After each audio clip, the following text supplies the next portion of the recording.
tu veux que je pardonne à ce type? Il a tué ma fille. Fais-le souffrir. Qui n'a jamais été contrarié, qui n'a jamais été blessé par un être cher, qui n'a jamais été trahi par un proche. Bien sûr, tout le monde a déjà été contrarié. Et il arrive que lorsque la blessure est trop profonde, on a du mal à pardonner. On se dit hors de question de pardonner. Ce que cette personne m'a fait est inacceptable. Mais à cet effet, que signifie donc pardonner?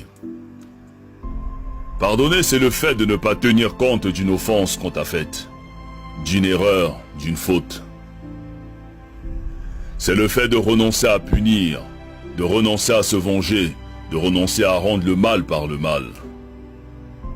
Seulement, il n'est pas facile de pardonner à une personne qui t'a fait du mal.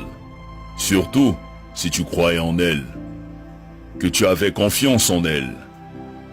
Tu préfères la garder prisonnière et tu refuses de lui pardonner. Le souci est que lorsque nous refusons de pardonner, nous nous constituons nous-mêmes comme étant prisonniers. Et on commence à développer la haine, à développer l'amertume, à cultiver la jalousie et à cultiver la rancune. Et pourtant tous nous souhaitons que Dieu nous pardonne. Pour nos erreurs, nos offenses, nos imperfections et nos failles.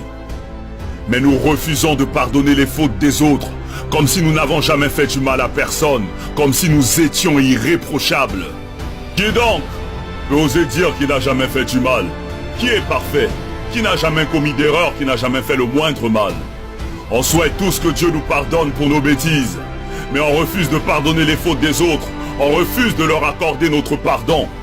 Et nous sommes toujours les premiers à aller à l'église, à aller à la mosquée, alors que dans nos cœurs nous avons des gens qu'on a constitués comme prisonniers. Mais jusqu'à quand allons-nous porter ces fardeaux?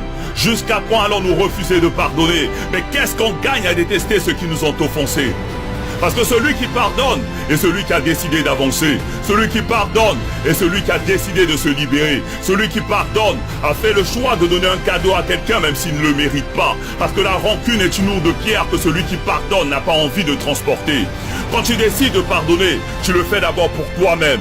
Tu le fais pour avoir la paix. Tu le fais pour avoir la tranquillité. Tu le fais pour être libre. Parce que celui qui refuse de pardonner est un meurtrier qui s'ignore. Pardonner, ce n'est pas oublier, ni cesser d'aimer, mais c'est se libérer d'un fardeau, c'est se soigner, c'est relever la tête, c'est prendre son chemin avec le sourire pour avoir un meilleur lendemain.